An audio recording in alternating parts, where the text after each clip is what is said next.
Nah, itu saya jawab dulu. Saya pastikan itu bukan produknya saya. Dan hari ini saya membuat LP di Polda Jawa Timur karena telah memasukkan produk saya. Dan saya ada videonya juga hari ini kami menggerebek tempat itu. Dan saya juga punya bukti dari beberapa tahun yang lalu saya sudah menarikin semua produk-produk seperti itu. Dan kalian bisa cari di semua reseller saya dan di online shop tidak ada jual etiket biru itu. Dan saya bisa pastikan hari ini saya buat LP orang yang memasukkan itu. Dan kalau dia seandainya tadi mengatakan seperti itu di live ini, saya juga bisa bertanya, menuntut kenapa dia bisa memastikan itu produknya saya. Dia beri melalui anak mengalami ada salah kita pada. Ya itu dia, makanya saya bisa pastikan kalau itu bukan produknya saya dan itu tidak resmi. Dan bahkan saya merasa dirugikan, malah saya buat LP. Isinya brandnya A, diduga punya beliau. Official. Oh, di reseller resmi ya. Resellernya resmi ya dok? Iya dong. Tapi ini kan saya bilang saya bertanya ya di sini ya, saya bertanya ya. Ini kalian lihat unboxing dari awal ya? Iya. Ya, unboxing dari awal. Facial wash berbepom, serum berbepom, krim malam polosan. Tidak ada saya manipulasi, kalian lihat saya unboxing di depan kalian polosan. Saya bertanya ya, saya tidak menjudge ya di sini, saya bertanya. Oke, saya bertanya. Brand satu lagi.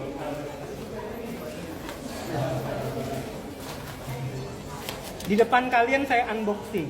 Ini masih terkunci semua ya? Saya bertanya juga di sini. Oke, jelasin kok. Ini juga sama nih, ini juga sama. Bertanya ya, Ini bertanya cuma ini. nanya nih. Ini juga aku sudah pernah buka nih. Ini sudah Bepom. Nih. Kalian lihat sendiri ya, ini unboxing di tempat kalian. Ibunya Bertanya ya ini, kami hanya bertanya, tidak mau polosan. judgement. Polosan. Aduh, sebenarnya kita pengen ketemu ya, pengen ketemu langsung. Bertanya tadi langsung di depan beliau kan? Kata beliau bilang pasti dokter-dokter masuk pasang bareng di. Oke, Nah, itu. pertanyaan bagus. Itu yang aku ngomong, sebenarnya itu adalah pengarahan opini yang dari tadi ya. Kita ini kan ngebongkar, kalau kita ngebongkar sesuatu, itu pasti ada perlawanan, entah apapun itu.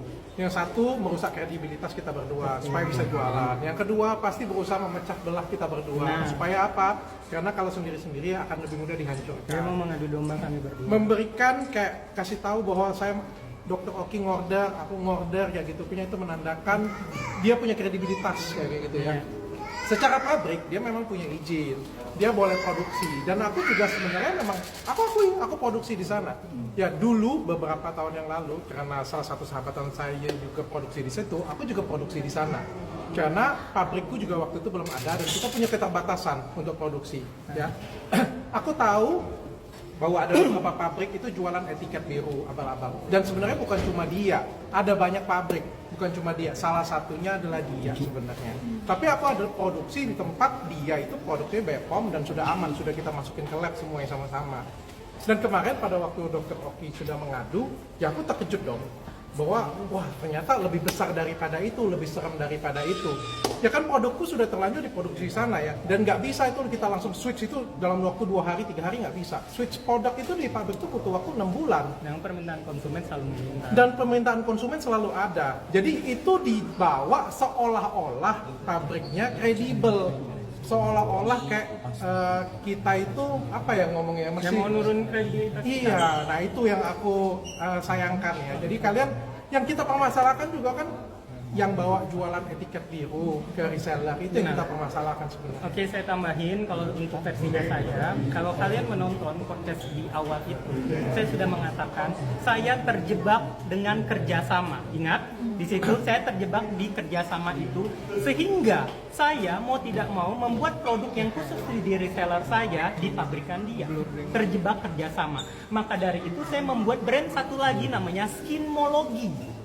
untuk saya jual di konsumen bisa keluar dari pabrik dia karena brand baru. Sedangkan brand saya yang sebelumnya yang Bening Indonesia khusus di reseller terjebak kerjasama dengan dia. Karena ada perjanjian kerjasama. Benar. Dan karena saya tahu waktu itu saya dimanipulatif, diduga oleh beliau ini untuk membuat etiket biru yang dijual di reseller dengan iming-iming aman, yang katanya bisa aman konsultasi online, apalagi waktu itu masih zaman COVID kayak gitu. Terus karena saya tahu ini tidak boleh, BPOM mengatakan tidak boleh, tidak bisa konsultasi online, maka dari itu saya memang saya tidak mau bekerja sama lagi, makanya khusus krim malamnya di Bening Indonesia saya buat dari pabrikan lain. Tapi facial wash, toner, sama krim siangnya mau tidak mau karena sudah saya bilang saya terjebak kerjasama itu. Tapi saya sudah alihkan ke skinmologi seperti itu. Jadi inilah digiring-giring opini publik. Kalau kalian udah pinter lah sekarang ya, netizen udah lebih pinter, wartawan pun juga Kalian lebih pinter. harus lebih pintar. Ini adalah modus bagaimana cara menjatuhkan kredibilitas kami berdua. Supaya apa? Supaya bisa berjualan lagi. Jangan kemakan yang seperti ini punya. Aku minta tolong banget. Karena tujuannya adalah menjatuhkan kredibilitasku. Lalu menjatuhkan kredibilitas Dr. Oki juga. Berusaha memecah belah kami berdua. Tapi saya salut sih sama wartawan dari pertanyaan-pertanyaan kritis semua. Berarti kalian udah pinter semua dan ngikutin semua perjalanan cerita ini, sehingga kalau seandainya ada manipulasi itu kalian udah tahu. Aduh. Udah pihak sana mengatakan bahwa dokter masih memiliki utang 22 M ketika itu, dan kita Dan harus ini proses diduga ya, mengirimkan diduga ya, uang. diduga banyak banget buzzer sekarang. Ya kan kalian tahu sendiri ya, kemarin juga aku sedikit ada permasalahan di media sosial ya. Dia dengan nimbrung, mengirim buzzer, membuat berita hoax ya. Ini memanfaatkan keadaan supaya bisa menjatuhkan orang dan juga pecah belah kami. Nah ini bahaya sebenarnya sih. Tujuannya supaya bisa balik lagi, supaya bisa operasional lagi. Kalau tentang hutang, seperti sudah dijelasin ya, di YouTube juga sudah dijelaskan bahwa kalau tentang hutang itu masalah dianya memesan sebanyak-banyaknya produknya saya tanpa konfirmasi dari saya. Harusnya saya tidak membayar.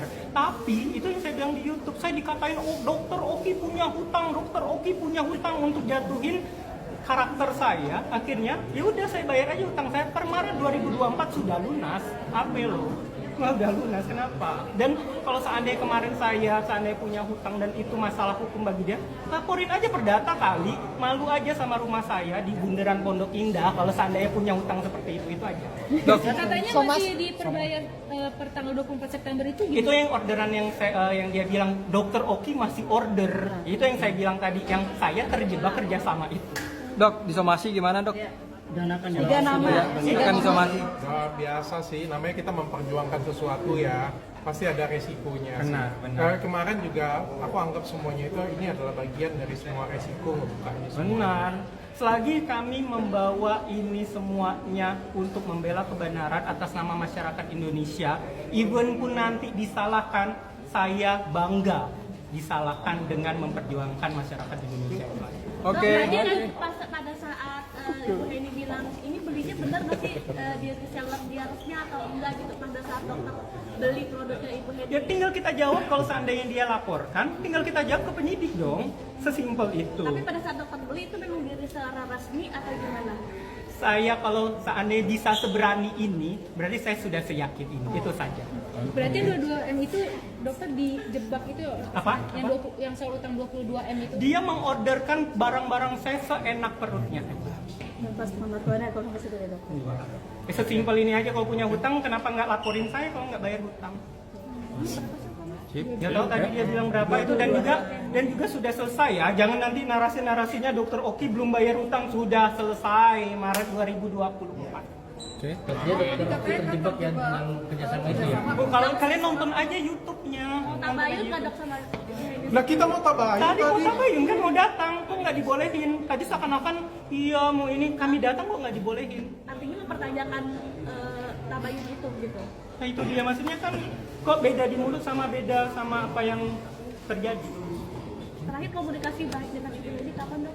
Terakhir bulan Juni kalau nggak salah ya, kalau saya mau nanya-nanya tentang produk kayak gitu, walaupun pada saat itu diduga beliau jelek-jelekin nama saya orangnya, kalian lihat deh track record saya itu tidak suka huru-hara, tidak suka nyenggol-nyenggol orang. Kalau saya sampai di titik sekarang seperti ini, kalian bisa menjawabnya kenapa. Oke. Dibilang katanya dokter sakit. Katanya sakit hati dokter, katanya sakit hati Karena kerjasama Saingan bisnis. Kerjasamanya diberhentikan sama Bu Heni. Dari situ Yang harusnya ditanyakan kerjasama diberhentikan, saya yang tidak mau lagi kerjasama karena dipaksain, diduganya dia memaksa saya untuk menjual etiket biru. Itu ada buktinya. Tanya ke Bepom aja ya, tanya ke Bepom ya soal itu ya. Seharusnya saya yang bilang seperti itu. Kalian kalau mau orang yang netral tanyanya ke Bepom. Buat masyarakat dok. Terakhir mungkin untuk masyarakat luas semuanya ya. Ini jangan mudah dipecah belah, jangan mudah dipecah belah semuanya. Karena tujuan kita satu, nggak mungkin mafia itu kasih, oh ya terima kasih atas masukannya, memang benar saya mafia, memang benar kami buka etiket biru, memang benar saya salah, nggak mungkin, pasti ada perlawanan di sini ya, pasti ada. Entah dalam bentuk apapun perlawanan itu, makanya kita harus kompak. Aku dengan Dr. Oki di sini kita kompak sampai ujung sampai akhir. Saya harap masyarakat Indonesia juga bantu kita semuanya. Terima kasih. Oke, kalau tambahan dari saya, untuk kami tahu yang kami lawan ini adalah puncak mata rantai. Maka dari itu kami memilih kata-kata sekali untuk menyampaikan apapun itu. Pertama, di semua konten-kontennya kami, apakah kami menyebutkan nama beliau? Berarti merasa. Kalau merasa ya kalian bisa jawab sendiri, itu pertama.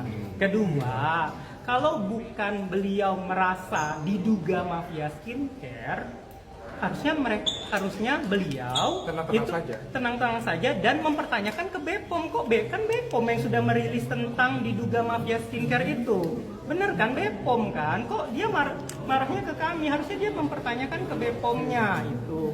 Berikutnya lagi, kalau seandainya tidak terjadi kenapa-napa, saya bertanya lagi, kenapa ada beberapa produk banyak sekali yang dicabut nomor Bepomnya atau dibekukan? Kenapa? Kalau nggak ada apa-apa nggak mungkin. Iya, kenapa dibekukan? Ini kami bertanya ya di sini, kayak gitu. Kalian udah lebih pinter kan? Gitu. Berikutnya lagi, ini menurut berita, bukan saya ya. Ini menurut berita. Kalian cek di berita Google, beliau diduga tersangka dengan kasus serupa.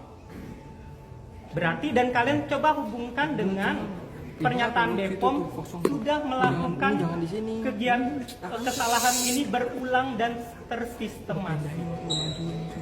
Oke, jadi kalian udah lebih pinter, kalian bisa mengecek semuanya. Itu saja. Kami berbicara ini, kami tidak pernah menyebutkan nama dia tentang itu semua. Kalau dia merasa, masa salah kami? Itu aja. Oke.